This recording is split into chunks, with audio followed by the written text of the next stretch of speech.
Welcome to another NFL Pick'em. It's week 12, folks, and I am excited to bring you my picks for the week. We are, as always, going to review week 11. This is the Up and Running Pod. You can find us on X at Up and Running Pod. You can find me at BamaTurk46. Let's get right down to it. Last Thursday night, you had an NFC battle. The East was up for grabs, and Philadelphia took hold convincingly, having a beatdown of the Redskins, also known as the Commanders. They beat them. They go to 8-2. The Skins fall to 7-4. Not the best performance by Jaden Daniels, but let me tell you something. Like I've said for the last few weeks, maybe really all year after week one, Saquon Barkley is a beast. He is tearing it up. 2 long touchdowns this past week. Philadelphia gets it done. They pummel Washington pretty daggone good. Put some realization back into Washington. You know, it's a tough stretch here. The Commanders lose 2 in a row. The Eagles are just killing it. They've won, I believe, 5 or 6 of the last few games. So they're getting it done. The Eagles basically cement their place at the top of the NFC East, as the Giants and Dallas are pretty much foregone bottom dwellers for this season. Let's move on to Sunday in a must-win matchup for the Miami Dolphins of the AFC East. Tua is back. They've had heartbreakers the last couple weeks, but they got to play the 2-8 Raiders. And they come away with a big win, 34-19, move to 4-6, get the job done. 3 touchdowns by Tua Tagovailoa. Great win for them. Way to go. Way to hold on to things. Let's go, boys. Keep the winning up. See what we got next. Baltimore at Pittsburgh, your first game of the week. The Pittsburgh Steelers, the vaulted steel curtain, going up against Derrick Henry, Lamar Jackson, 2 of the best runners in the game. One's a quarterback. One's just an absolute dozer coming at you. They beat you up. For 3 years, Derrick Henry hasn't fumbled a football. The Pittsburgh Steelers said, not so fast. And guess what? He fumbles. The Steelers come away with a big win in Pittsburgh, 18-16. Just got outcoached, outplayed. Defense for the Steelers was tearing it up. Didn't score a touchdown. And won the game against the offensive powerhouse that is the Baltimore Ravens. Steelers get it done, 18-16. Just absolutely crazy. Wasn't the game you wanted to see as far as an offensive just juggernaut. It was a defensive battle that Pittsburgh showed up for. T.J. Watt, those guys, I mean, Pittsburgh just gets the job done. Again, I've said this a time or two. Mike Tomlin might be the greatest coach of this generation. He has yet to have a losing season. He finds ways to get it done as far as making the playoffs, being above 500, and getting it done with lackluster talent. So good for him. Another win for the Steelers. They move to 8-2. They're well on their way to the playoffs, possibly the AFC North title. Move on to Jacksonville and Detroit. Holy crap. Let me tell you something. If you watch this game as a Jacksonville fan, you might have jumped out a third-story window about halfway through the second quarter. The game was over. And definitely when it got to the fourth quarter and it was 42-6, you're just like, what are we doing? I mean, Shad Khan is ready to sell this team. That he's ready to just get rid of them. 52-6? And you overpaid for your quarterback? I mean, what are we doing in Jacksonville? It's horrible. It's so bad. Nobody wants to play there, and the Europeans only root for you because you're there 2, possibly 3 times a season if this keeps going. Heck, you might even play 8 games or 7 games over there when it's all said and done. I mean, I just don't understand. Trevor Lawrence was lauded as one of the best quarterbacks out of college. He goes to Jacksonville, and we've yet to see anything that resembles the greatest quarterback out of college since Andrew Luck. Next, moving right along, the LA Rams visited the New England Patriots. Now, the LA Rams are 500. The Patriots are 5 games below 500. 1-4 at home. But they gave them a game. Now, they might have outscored them in the first and fourth quarters, but they had 16 points in those quarters. The Rams did everything in the second and third. Let me tell you something. Patriots might have a chance to get this thing going next year. They're nothing this season. They're not going to top the Buffalo Bills. They're not going to make the playoffs with 8 losses already. But they have a chance to do something special next year. They might figure some things out. Got to remember, this program was in tons of turmoil. The Rams have got to get it going, but in the NFC West, they got a lot of time to get better as the NFC West is horrible. Rams get it done 28-22. Cleveland traveled to the New Orleans Saints and got smoked. Jameis Winston, horrible. 35-14, New Orleans. Indianapolis at the Jets. Let me tell you something. If I'm a Jets fan, I know I'm jumping through the third-story window and hoping I fall on a moving semi-truck right when it hits me. Just 75 miles an hour, bam, right in the front end like a deer running into headlights. The Jets are awful. You're paying a quarterback who's 205 years old, who believes he needs to go lock himself in a cage. Aaron is so horrible that you let a quarterback that can barely throw the football and be consistently accurate unless he has somebody up in the air going after it. What are you doing? Like you got your guy. He can't even lead receiving in his own game, much less the league. Adams needs to just lead. The Jets need to cancel the season, which is great for us Dolphin fans. Just cancel the season and be done. Terrible, terrible, terrible. I'll tell you, the Jets are bad. NYJ, the New York Jetsons, they are looking for a future, and they ain't found it yet. Let me tell you something. Jets. Suck, suck, suck. That's all they do all week long. It is horrible. Moving on, don't want to beat them up too much. 1-point loss to Indianapolis. Minnesota at Tennessee. A game that Minnesota needs to get right with to show everybody they're not losing games and losing games and losing games. And they don't necessarily get right, but they do enough to win. Sam Darnold gets another win. They beat the Titans, but it's only by 10. He doesn't lead the passing in the game. You know, it's absolutely embarrassing. You had 2 back-to-back losses. You have 2 straight wins. This is your 3rd win in a row, but you're not beating the teams you need to beat handily. This could come to hurt them when they play Green Bay and when they play the Detroit Lions again. Ain't nobody worried about them goofy Bears. Speaking of the Bears, holy cow. The Packers win 20-19 and block a field goal at the end. Jordan Love is the luckiest son gun I know. The Bears tried to get it done. They lose another close game, but Green Bay better watch out. Minnesota better watch out. Does the NFC North have the same problem that the Big Ten has? You've got one good team, and the rest of you are just frauds. Ohio State, Indiana, talking about y'all. I don't know, but I'm going to tell you this. Green Bay and Minnesota, you can't keep playing games like this. You're playing too much. You need to go out there and beat the teams you're supposed to beat, the Bears and the Titans, and beat them handily. Don't give anybody an inch to come get you. As we move on, we go to the afternoon slate. The Denver Broncos host the Atlanta Falcons. And I can tell you, it's like the Americans hosting the Indians. It was a slaughter fest. The Falcons apparently taught the Broncos how to play football, and the Broncos said, for that, we'll kill you and take your land. Happy Thanksgiving next week, everybody. Denver beat down 38-6 on the Falcons. 4 touchdown passes by Bo Nix. Wow. Telling you, kid's got something.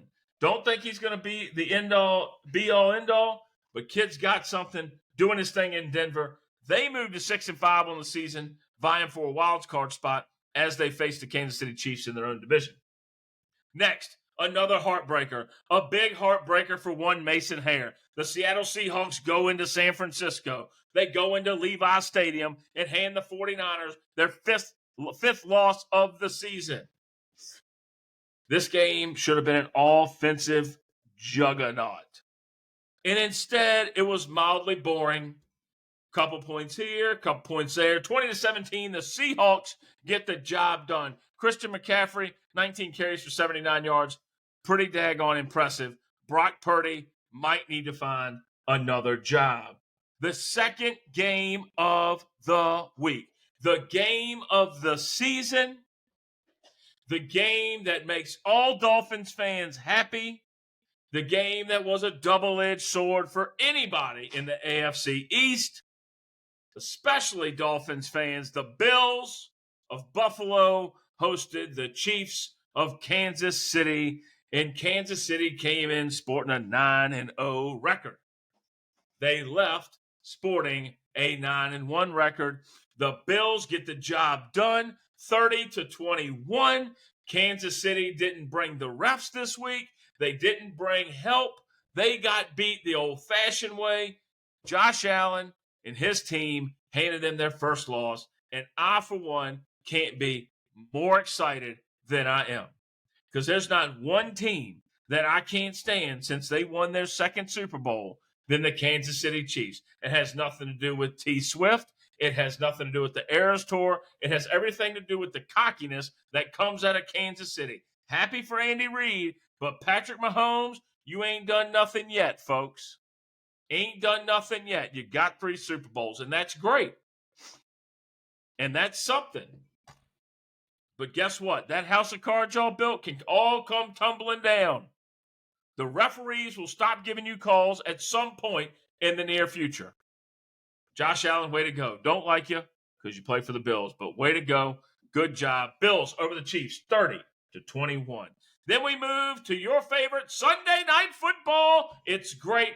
Worst announcing crew in the league, but it's good football. Another night of just absolute atrocity for Joe Burrow. The Bengals, 2 weeks in a row, 3+ passing touchdowns, 350+ yards, and they lose. No interceptions, no turnovers by Joe Burrow, and they lose the game. Explain to me how you can be so good at your job and yet the team can be so bad. No turnovers. 350+ yards, 3 passing touchdowns, and 86 yards of rushing from a running back, and you can't win the game? Not looking good for Cincinnati. Defensively, horrible. We can see that now. We can honestly see how bad the Bengals are defensively. 2 weeks in a row, you had the Ravens on the brink. You had the Chargers on the brink and couldn't come through. Doesn't look good for you guys. Harbaugh's a good coach, but this, you just can't do this. And now for everybody's favorite game of the week, we go.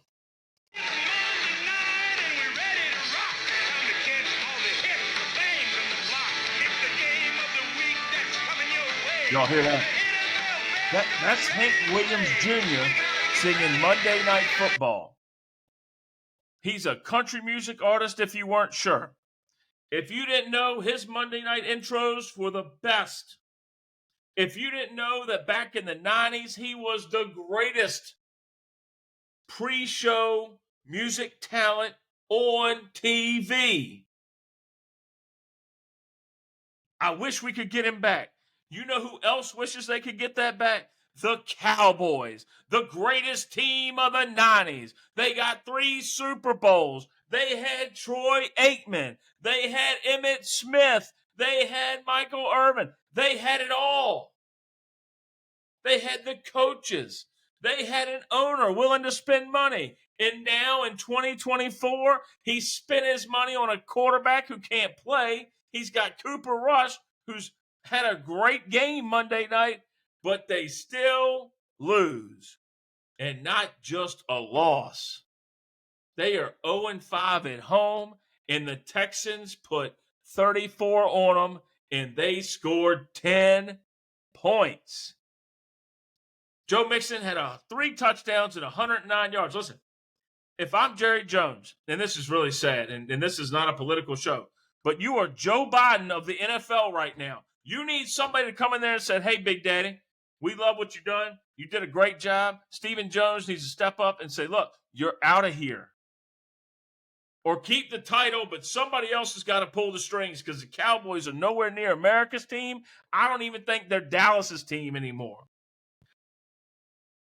You really don't want to see them have some really good teams come in there that bring people like the Steelers, like the Ravens, like the 49ers. Oh, you know what's sad? They beat the Steelers this year in Pittsburgh. Pittsburgh let the poor Dallas Cowboys beat them, and yet they're still 8-2. So they got it in them. But Monday night, the Houston Texans took it to the Dallas Cowboys. That was horrendous. And that is Week 11. We're moving forward to your favorite Thursday night, a good slobber knocker, an old school NFC North, retire the team in 98, bring the team back in the 2000s. Cleveland Browns are hosting none other than the Pittsburgh Steelers.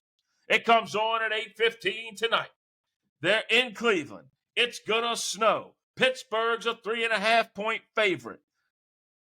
Will they get the job done? I don't know. I can tell you what I've done.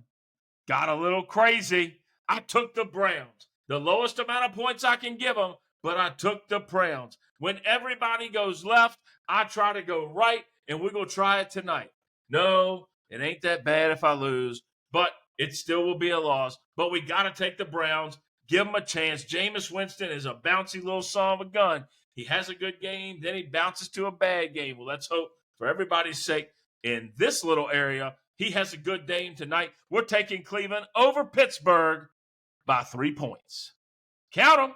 We're going to Miami. The New England Patriots are coming to check them out. The most amount of points I can put on the Dolphins at home.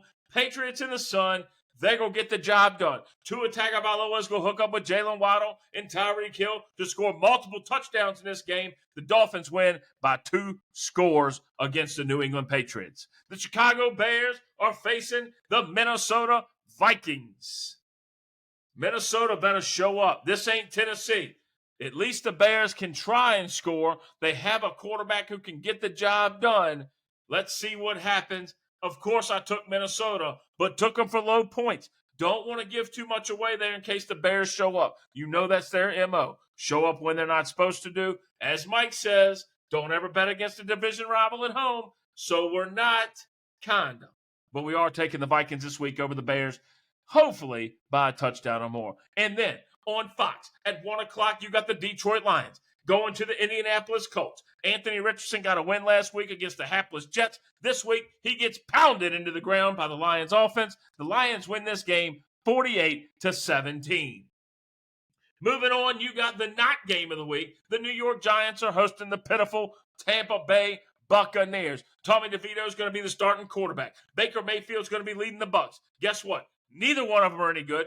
Neither one of them had their stud receivers. This could be the lowest scoring game in the history of scoring games. 6-3. We're taking the Buccaneers. Also taking them with 14 points. Hopefully they do a little bit more. And then the local game of the week here in Richmond. You got the Washington Commanders, the former Redskins, hosting the Dallas Cowboys out of who knows where they come out of. They're probably ready to move to Mexico, get on a caravan, get out of Dodge because everybody's giving them crap. Half their team was in the club getting down after that loss Monday night. The Cowboys will come away with another big loss. Commanders, 28, Cowboys, 9. 3 field goals by Aubrey. He's a kicker. Let me tell you something. The only thing good on that team is that guy. And yes, he's had some misses, but I'd miss too if I played for the Cowboys. Can't let everybody else be awful. I want to join in on the fun.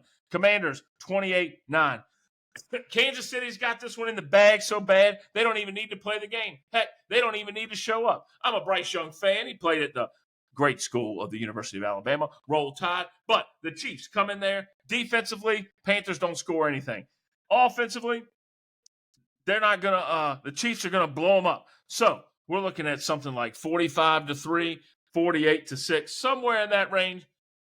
Panthers will at least get 3 points, but they're not coming away with the win now. I don't care what happens to Kansas City on the way to Carolina. Next up is the Houston Texans hosting the Tennessee Titans. This is a division game. This is the AFC South. This game means nothing for Tennessee.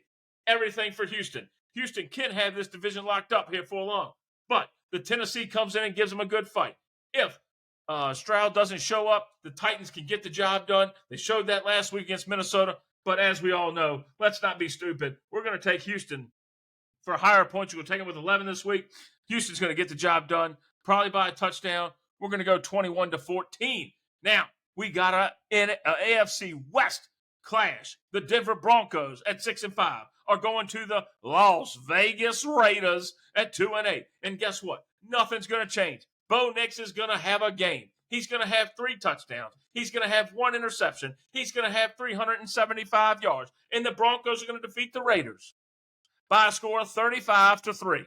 The Raiders can't get it done. They have no offense. Gardner Minshew is terrible. Let's see what happens on Sunday at 4:05 on CBS. But Denver over the Raiders. Another big-time clash here for the 49ers and Packers. Looking to have a postseason berth. The Packers sit at 7-3. The 49ers are at 5-5. This is going to be a game. The Packers have to get the job done to keep pace with the Detroit Lions. The 49ers get the job done. They own the tiebreaker. They move themselves closer to a playoff spot, whether it's winning the NFC West or getting that third wild card or second wild card, as the NFC North owns 2 of those spots right now.